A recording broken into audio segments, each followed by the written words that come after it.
আজকে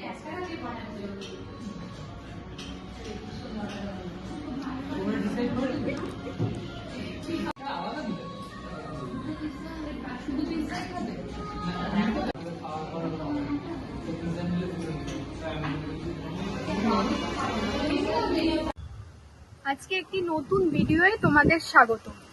এই প্রকৃতির মাঝে দাঁড়িয়ে, খোলা হাওয়া, খোলা মাঠের মাঝে দাঁড়িয়ে কিছু বইয়ের সম্বন্ধে আলোচনা করব তোমাদের সাথে।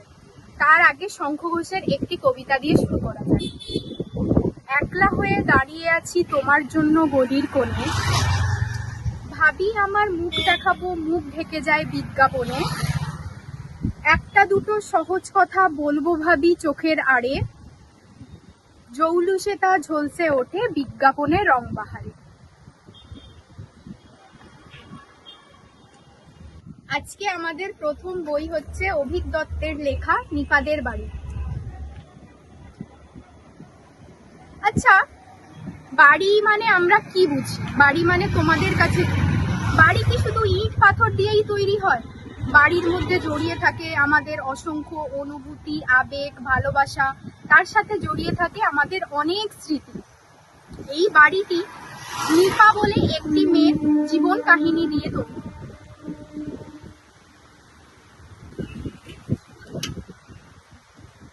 বলতে থাকো মানে মাধ্যমিকের সময় থেকে নিপা বলে মেয়েটির বেড়ে ওঠা, সেখান থেকেই শুরু হয় এই গল্পটি। তারপরে নিপা বলে মেয়েটির জীবন শুরু হয়, এই গল্পটি যেখান থেকে শুরু হয় নিপার মাধ্যমিকের সময় থেকে। তার জীবনে জড়িয়ে থাকে তার বাড়ির প্রত্যেকটি অংশ, বাবা ছেড়ে চলে যাওয়ার, বাবার দ্বিতীয় বিয়ে থেকে শুরু করে সবকিছু।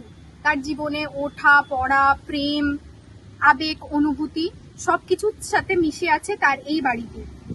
সেখান থেকে তার জীবন চলে যায় এক দিশাহীনের উদ্দেশ্যে। আমি রেকমেন্ড করব এই বইটি সবাইকে পড়ে দেখার জন্য।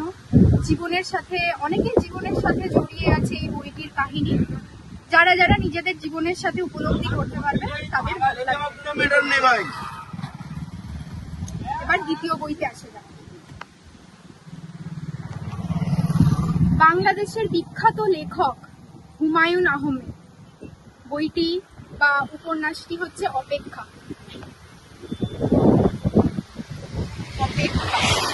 আচ্ছা, অপেক্ষা বলতে আমরা কি বুঝি? আমরা সকলেই মানুষ, কোনো না কোনো কিছুর জন্য সব সময় অপেক্ষা করে দাঁড়িয়ে থাকি।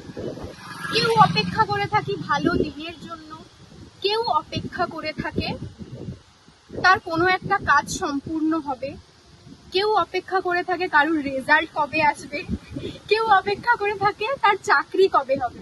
প্রত্যেকটা দিনের জন্য তার পরবর্তী দিনে কি হবে মানুষ অপেক্ষা করে বসে থাকে। মানুষ অপেক্ষা করে থাকে বলেই তো মানুষ বেঁচে আছে। মানুষের অনুভূতির মধ্যে অপেক্ষাটা আন্তরিকভাবে জড়িয়ে আছে। হুমায়ুন আহমেদ তার এই অপেক্ষা বইটিতে এমনই কিছু ঘটনা তুলে ধরেছেন। আমি রেকমেন্ড করব এই বইটি সবাইকে পড়ে দেখার জন্য। উদ্ধৃত মূল্য এখানেই সম্ভবত আমার যেটা মনে পড়ছে, আমি 310 টাকা এরকম কিছু দামে কিনেছিলাম। তোমরাও কিনে দেখতে পারো। তৃতীয় বই হচ্ছে কাঠগোলাপ, ইমরান হোসাইন আদিপের লেখা। বাংলাদেশের একটি বিখ্যাত বই। অনেকে ইনস্টাগ্রামে দেখেছো, অনেকে ইউটিউবে দেখেছো, অনেকে ফেসবুকে দেখেছো। কাঠগোলাপ পাপড়ির ন্যায় একগুচ্ছ অনুভূতি। কাঠগোলাপ হচ্ছে বর্তমান সময়ের আলোচিত এক বিশেষ ফুলের নাম। শুধু এটা একটা ফুল নয়, একগুচ্ছ অনুভূতি। আমাদের জীবনে যেমন প্রতিদিন এক একটা ঘটনা এক একটা পাপড়ির ন্যায় সাজানো থাকে, বইটিও ঠিক সেরকম। ছোট ছোট গদ্যাংশে বইটি আলোচিত হয়েছে।